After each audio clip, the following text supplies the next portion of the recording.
Hello, my friends. Welcome back. I am Brian. And you are Chords and Notes Nation. Today we are back with that little truth teller, Samson.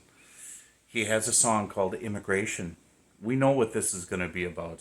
This was put out 12 days ago at the time I'm recording this on Samson's YouTube channel at The Real Young Samson. All right. Here we go. Buckle up. It's coming. Even as we are a nation of immigrants, we're also a nation of laws. Undocumented workers broke our immigration laws, and I believe that they must be held accountable, especially those who may be dangerous. That's why over the past 6 years, deportations of criminals are up 80%. And that's why we're going to keep focusing enforcement resources on actual threats to our security.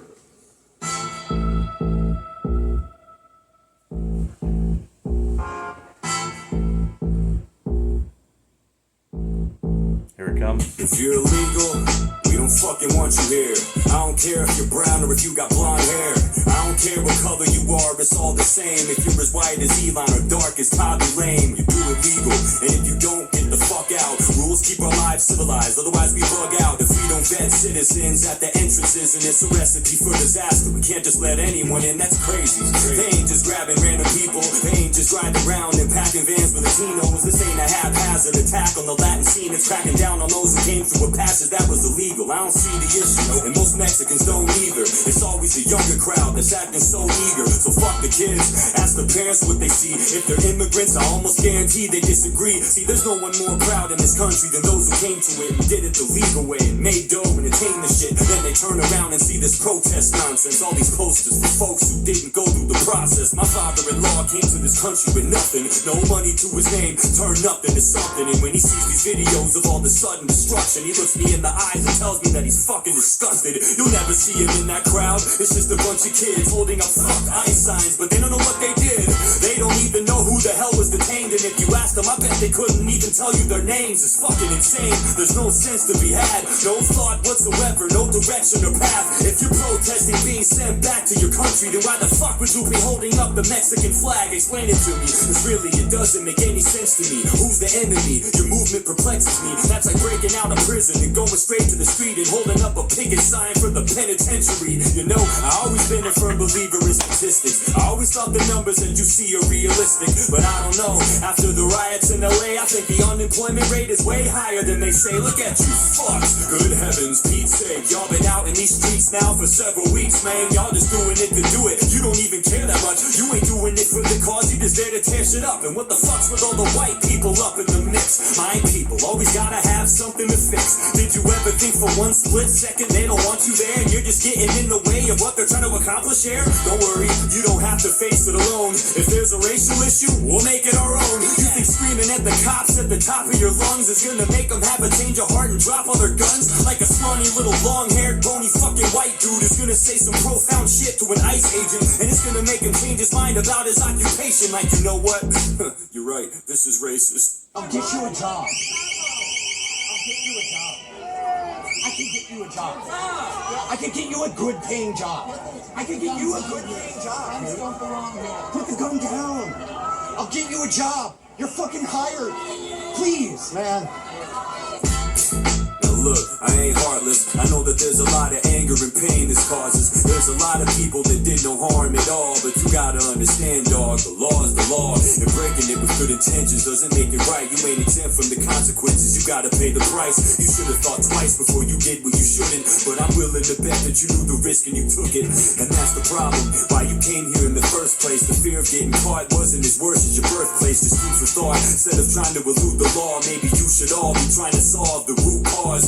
Why is it our duty to adjust our immigration? We ain't the ones to blame for the function of your nation. Instead of coming here and telling us we need to change about you try to start a movement in the country that you came from. Now, I know what you're gonna say, that's a hard sell. Corruption in the government and plus the cartel, those are big issues, something we need to sift and get through. And I'd be more than happy if we help fix it with you, but not like this. Not by taking down our borders, but by giving you what you need so you can salvage yours. Military support and economic assistance to go to war with the forces is threatening living in y'all's existence. It wouldn't be that hard for us to chisel off a piece. Look up a chart, dog. I mean, we've almost given y'all the least. So fuck it, we're already stuck in debt with trillions. So what's it gonna hurt to spend a couple extra billion? Shit, in my eyes, helping our neighbors is critical. I'd rather give you residuals than Ukraine and Israel. We've given them hundreds of billions of dollars each. And you know how much we've given y'all?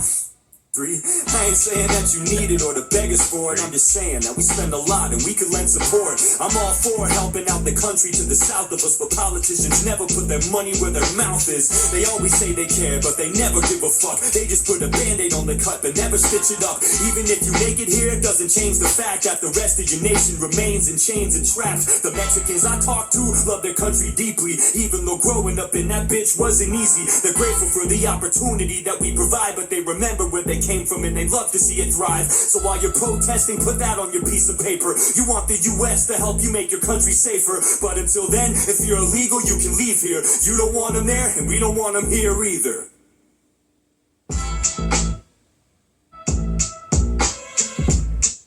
All right.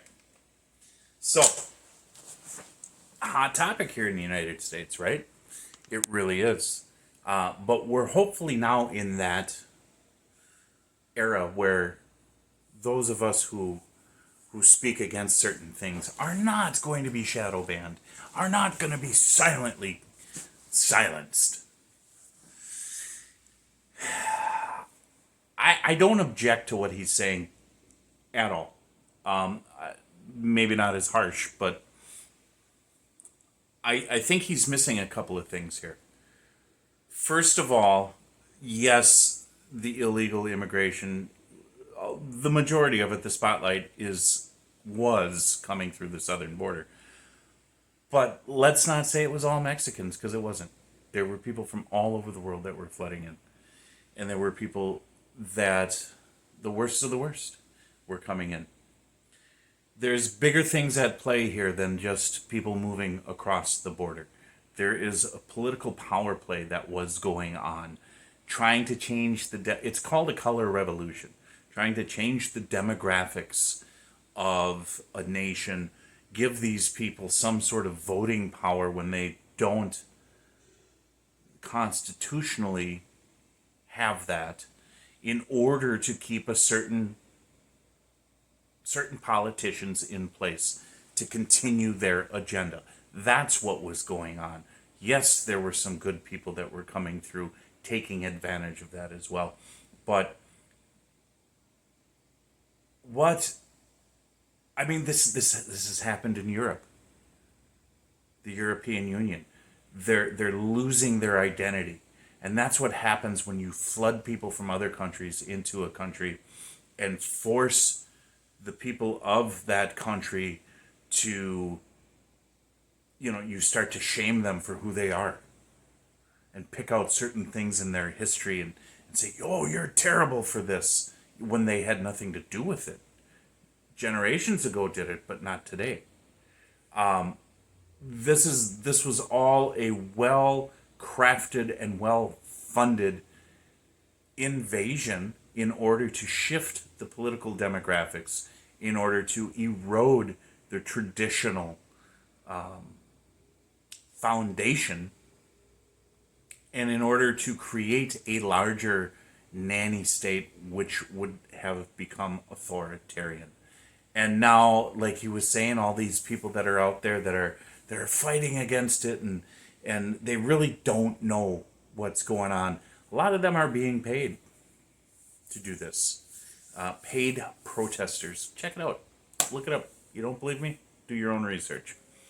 And so what we're being shown and what we're being told is all part of that political theater that's going on. But at the end of the day, you have to respect the rule of law, or you do not have a nation. Period. Period. So, Samson once again brought the truth. There you have it, folks. God bless you. Jesus loves you. I will talk to you in the next video.